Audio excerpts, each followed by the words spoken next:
Women cheated on me in the past, not sure about the present. For obvious reasons, this is a throwaway account. I'm getting married in a few days, and you might say I'm having difficulty telling what's genuine and what's not. I don't know where else to turn to explain my problem. Over the course of my life, I've had 3 relationships with women. The 2 ladies, with the exception of my fiancée, cheated on me, destroyed my heart, and deceived me. I grew up in a medium-sized town, a college town of approximately 10 to 15,000 people. Growing up, I never had a close connection with my mother and father, nor with my siblings. I moved out and got my own apartment as soon as I finished from high school. I've always aspired to be self-sufficient, and I've always wanted to interact with other folks. Perhaps my stressful familial circumstances explains why I want a family more than anything else. But it's only been about a year or so that I've been psychologically stable enough to explore that idea. I graduated from college amid the Great Recession. I was aimless when I completed and worked 2 jobs. Everyone told me that if I wanted to have any kind of job, I needed a master's degree. So I worked shifts at a warehouse during the day and did gardening on the side. And on Tuesdays and Thursdays at night, I work on a graduate degree. I met a girl who was considerably older than me via other pupils. Let's give her the name Anna. Anna was a small half-American / half-Thai woman who enjoyed classical dance and art history. At the time, I was 23 and she was about to become 30. She enjoyed everything that I liked. We bumped into one another on school a couple of times, as well as in pubs where we would converse and sometimes smoke pot out in the country while listening to music. I expected our connection would be purely platonic. I mean, she looked stunning, and I'm just a normal-looking man. Looking back, it appears naive, but 30 was smart at the time. That individuals in their 30s had the answers to key issues. Our friendship evolved into a love connection over the course of many months. I had always been in love with her, and I believe I had persuaded her to fall in love with me as well. Anna had a kid, let's call her Aaron, who was 5 years old when I began dating her. Her biological father had left the family and relocated. So her early ideas about family reminded me of mine, or I could identify to her. I made it my mission to be as near to a father as possible. I wanted a family, and I wanted Anna and Aaron to be a part of it. And for almost 2 years, it was like a family. I got into a habit of going to work, coming home for lunch, and then coming home from supper. I play with Aaron, read her stories, and try my best. I suppose I was a lot more conventional than I realized.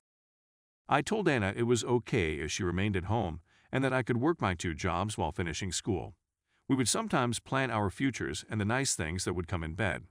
Maybe I'm romanticizing it, but I remember those years and those memories as years of joy.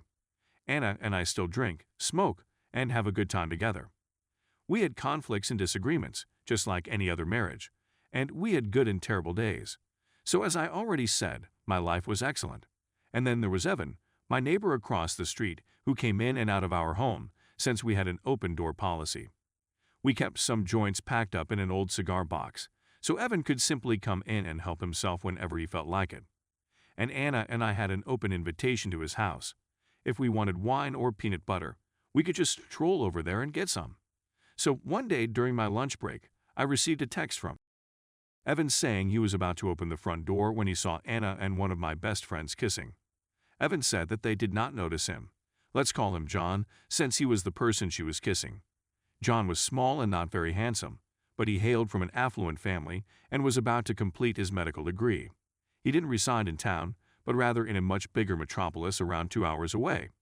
I'm not sure whether he was lonely or didn't make any acquaintances in the city, but he appeared to love going into town once or twice a month. So I contacted John and asked whether he was going to drive home this weekend. I am, he said, but it won't be until later this evening. I phoned Anna and asked if she would mind cooking something for us all to eat that evening, and then I casually remarked, "Oh, did you know that John's coming in tonight?" She pretended to be astonished, as if she didn't know.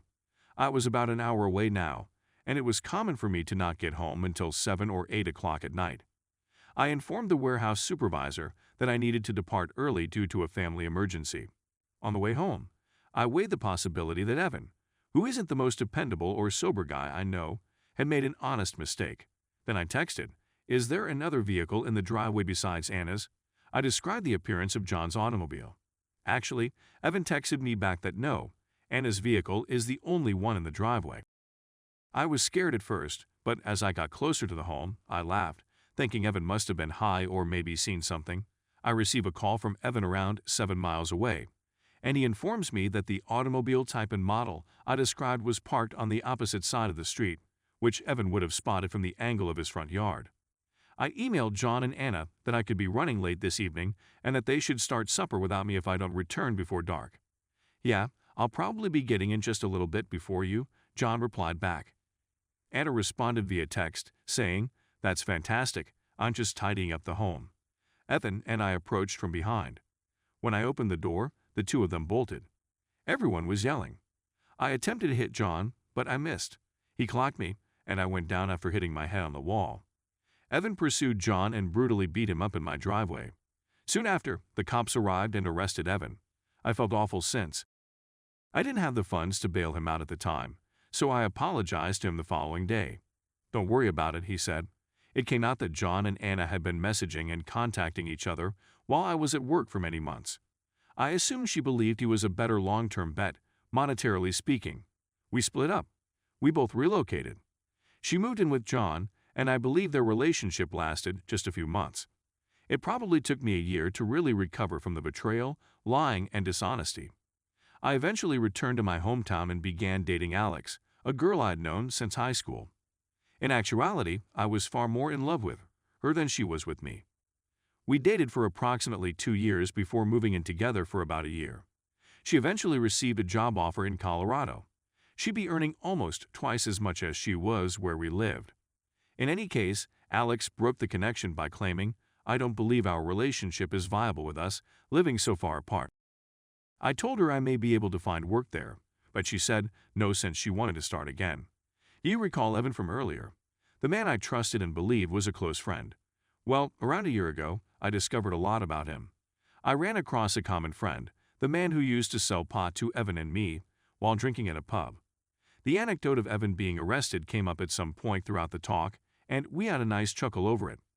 I said something encouraging. Evan, on the other hand, was a wonderful person. When I informed him I couldn't pay the bail because I didn't have the money, he didn't even protest. And the guy gave me a strange look, saying, "Man, I knew you detest Evan since he banged both Anna and Alex." Evan had apparently been sleeping with Anna even before John, according to none of my close friends or anybody else. And the reason he assaulted John that night and wasn't furious that I couldn't bail him out was because Anna and John started dating, and I stopped sleeping with Evan. As a result, it had nothing to do with his being a close friend or even like me. And it came out that once Alex relocated to Colorado, she continued to date someone from our hometown, who turned out to be Evan. In reality, she had been sleeping with Evan while we were dating. It took me months to put all of this material together. Before my fiancé, the only 2 women I thought I'd ever loved had lied to me and cheated on me. Worse, everyone around me was aware of this except for me. I can't tell you how embarrassing and damaging this was to my mental health. So, you may be wondering, what does this have to do with your upcoming wedding in a few days? So, fast forward to today.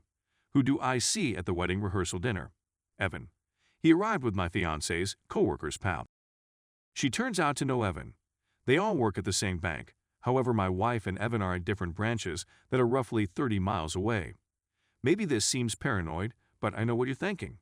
Is it crazy for me to suspect that my fiancé may have slept with Evan? I know that seems ridiculous, but Evan has slept with every meaningful relationship I've had in the previous 15 years, except this one. I don't believe he realizes I know about Anna and Alex. Plus, he didn't behave strange around me. And it was great to speak to him in some ways, and I don't really care about stuff that occurred years ago. And even though there is no link between him and my fiancé other than the fact that he is dating her friend, and they both work for the same regional bank, there's a part of me that believes he will or has slept with her. To be clear, I don't have any proof of this. In reality, I doubt she would or has, but I think I'm scarred by the past and can't get that thought out of my head. As you might guess, I can't tell anybody about my hidden dread since it seems stupid. Right now, I'm telling myself that it's all in my imagination and I'm worried about the wedding, as well as the possibility that Evan slept with my fiancé, which would be too much for me to take. But in the past, the universe in which I believed crumbled under the weight of its own truth. Anyway, part of this was simply the act of writing, and it's been therapeutic to get it all out there. I simply have a lot of problems from the past with love and betrayal. I realize this isn't a common occurrence, but I'm sure there are others who have been deceived on several occasions who might offer me some insight into whether I'm exaggerating coincidences or not. Anyway, thank you for taking the time to read this and for any advice you can offer me. Update. Wow, I was blown away by the outpouring of love this morning.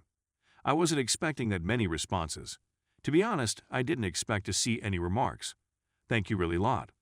I'm going to inform my fiancé about this history later tonight. I believe I was overthinking things and getting a bit worried. You folks truly swayed my opinion. Final thought, if anything goes wrong, I pledge to return and update this page. Hopefully, everything will go well, and I will be able to marry the woman I love without having to relive the past. Thank you once again to everyone here. It was quite beneficial to me. It means a lot to me.